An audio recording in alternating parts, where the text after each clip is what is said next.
No deal, no deal, ব্যাস মাত্র দুটো শব্দ। আর এই দুটো শব্দই গত 24 ঘন্টায় ওয়াশিংটন থেকে তেহরান আর তেলাবিব থেকে হরমুজ প্রণালী পুরো জিওপলিটিক্যাল ম্যাপটা একেবারে কাঁপিয়ে দিয়েছে।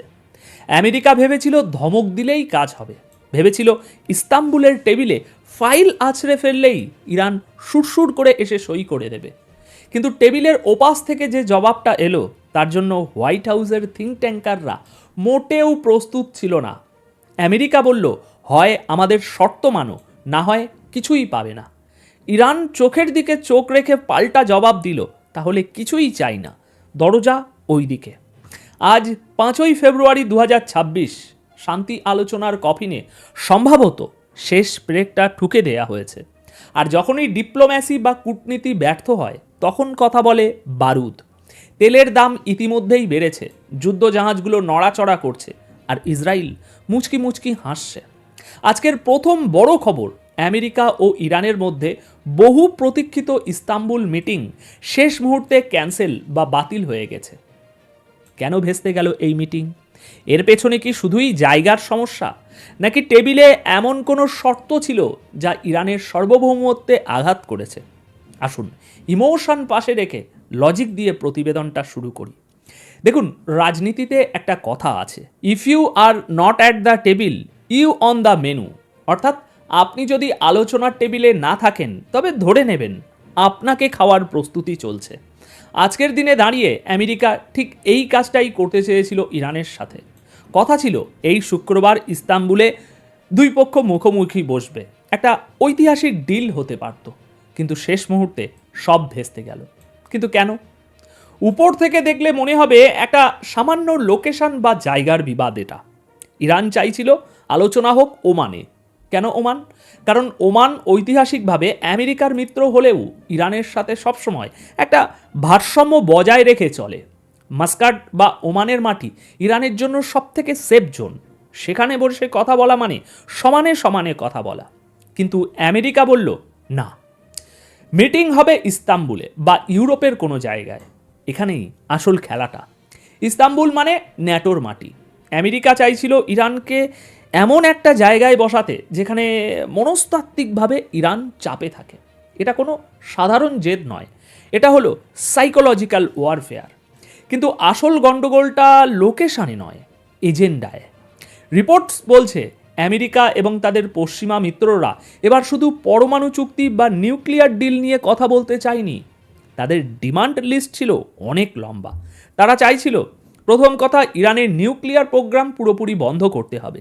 দ্বিতীয় কথা এবং সবচেয়ে বড় কথা, ইরানের মিসাইল প্রোগ্রাম বা ব্যালিস্টিক ক্ষেপণাস্ত্র প্রকল্প সেটা আজীবনের জন্য বন্ধ করতে হবে। একটু ভাবুন তো, ইরান গত 40 বছর ধরে যা কিছু তৈরি করেছে, আমেরিকার এক কথায় আজ সেটা বন্ধ করে দেবে? এটা কি বাস্তবে সম্ভব?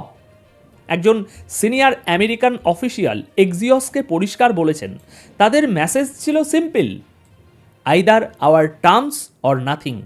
হয় আমাদের শর্ত, না হয় কিছুই না। ইরানও দেরি করেনি বটে, তেহরান থেকে সোজা জবাব এলো, দেন নাথিং, তাহলে কিছুই না।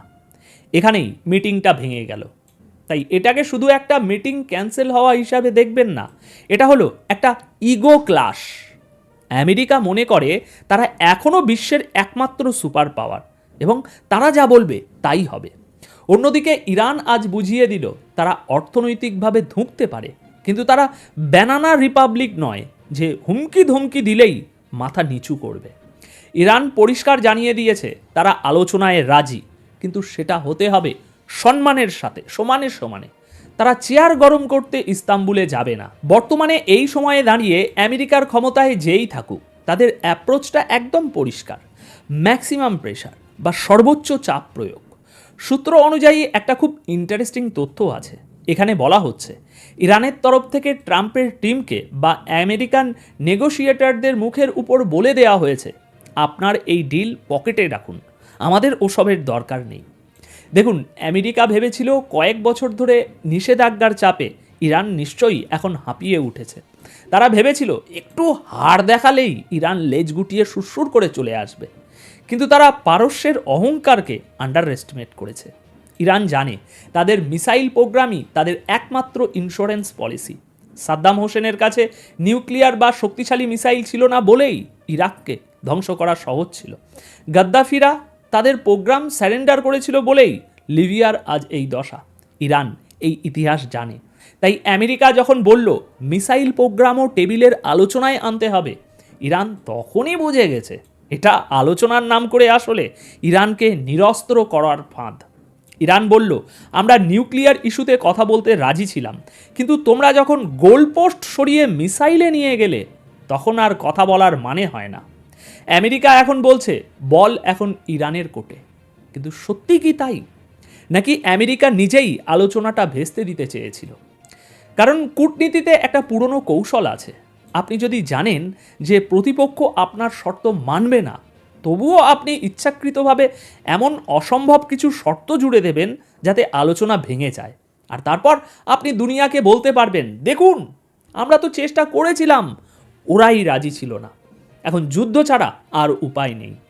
আমার মনে হচ্ছে ওয়াশিংটনের যুদ্ধবাজরা ঠিক এই স্ক্রিপ্টটাই ফলো করছে।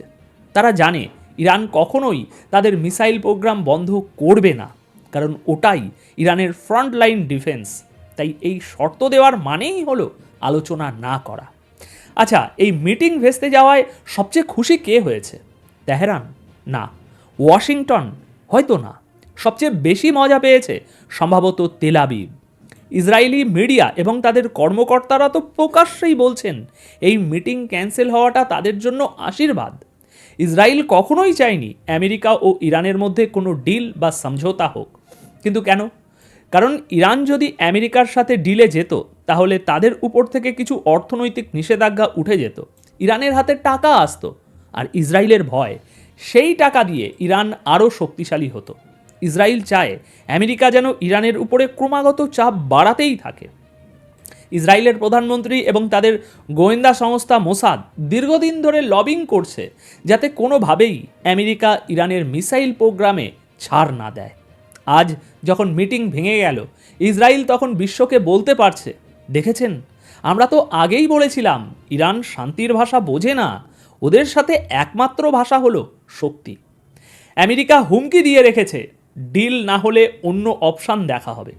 এই অন্য অপশান বা আদার অপশান কথাটার মানে জিওপলিটিক্সে অত্যন্ত পরিষ্কার এবং ভয়ঙ্কর। এর সোজা মানে হলো সামরিক হামলা। ইসরায়েল তো মুখিয়েই আছে। এখন যদি আমেরিকাকে সরাসরি ইরানের বিরুদ্ধে যুদ্ধে নামানো যায় তবে সেটাই হবে ইসরায়েলের জন্য আলটিমেট ভিক্টরি। আর মিটিং ক্যান্সেল হওয়ার এই খবর সেই আগুনেই ঘি ঢালল। এদিকে মিটিং ক্যান্সেল হওয়ার খবর আসতেই আন্তর্জাতিক বাজারে অপরিশোধিত তেলের দাম এক লাফে 3% বেড়ে গেছে। আপনার মনে হতে পারে মাত্র 3%, এ আর এমন কি? ভুল ভাবছেন। বিলিয়ন ডলারের অয়েল মার্কেটে এক রাতে 3% বৃদ্ধি মানে বিশাল ধস। এটা কোনো সাধারণ ওঠানামা নয়, এটাকে বলা হয় ওয়ার প্রিমিয়াম। অর্থাৎ ব্যবসায়ীরা বা ট্রেডাররা আগেভাগেই ধরে নিচ্ছেন যে যুদ্ধ আসন্ন। শেয়ার মার্কেট বা তেলের বাজার সবসময় ভবিষ্যতের গন্ধ পায়। তারা বুঝে গেছে ডিপ্লোম্যাসি বা আলোচনার রাস্তা বন্ধ হয়ে যাচ্ছে, সামনে অপেক্ষা করছে আরও বড় হামলা। এই 3% বৃদ্ধি তো কেবল টেলার। যদি সত্যি আমেরিকা কোনো মিলিটারি অপশান বেছে নেয় তবে বিশ্ব অর্থনীতিতে যে সুনামি আসবে তা সামলানোর ক্ষমতা কারোর নেই। এখন প্রশ্ন হলো, এখান থেকে আমরা কোথায় যাচ্ছি? আমেরিকা বলছে দরজা পুরোপুরি বন্ধ হয়নি, ইরানও বলছে তারা ন্যায্য আলোচনায় রাজি, কিন্তু বাস্তবতা হলো বিশ্বাসের জায়গাটা এখন শূন্যের কোঠায়। আমেরিকা ভাবছে ইরান চাপে পড়ে নতজানু হবে, আর ইরান ভাবছে আমরা 40 বছর ধরে টিকেছিলাম, আরও থাকবো, কিন্তু মাথা নোয়াবো না। এই অচল অবস্থা খুব বিপজ্জনক, কারণ যখন কথা বলা বন্ধ হয়ে যায় তখন ভুল বোঝাবুঝি বা মিসক্যালকুলেশনের সম্ভাবনা সব থেকে বেড়ে যায়। এখন ভিডিও শেষে আপনাদের কাছে আমার একটা খুব সিরিয়াসলি প্রশ্ন আছে, একটু ঠান্ডা মাথায় ভেবে উত্তর দেবেন। আপনার কি মনে হয় ইরানের এই অনড় অবস্থান বা নো ডিল পলিসি কি সঠিক, নাকি দেশের অর্থনীতি এবং জনগণের কথা ভেবে আমেরিকার কিছু শর্ত মেনে নিয়ে ডিলে যাওয়া উচিত ছিল, নাকি আমেরিকার এই দাদাগিরি আমার কথা মানো না হলে মরো এটাকে চ্যালেঞ্জ জানিয়ে ইরান আসলে ঠিক কাজটাই করেছে। আমি আপনাদের মতামত জানতে চাই, কমেন্ট বক্সে লিখুন ইরান ঠিক নাকি ইরান ভুল। যদি এই বিশ্লেষণটি আপনার লজিক্যাল মনে হয়ে থাকে, যদি মনে হয় মেন স্ট্রিম মিডিয়ার বাইরে ভিন্ন কিছু জানলেন, তাহলে ভিডিওটিতে একটি লাইক করুন এবং শেয়ার করুন আপনার বন্ধুদের সাথে। দেখা হচ্ছে পরের ভিডিওতে আরও কোনো জিওপলিটিক্যাল বিশ্লেষণ নিয়ে। ততক্ষণ পর্যন্ত চোখ রাখুন আমাদের চ্যানেলে। ধন্যবাদ আপনাদের সকলকে।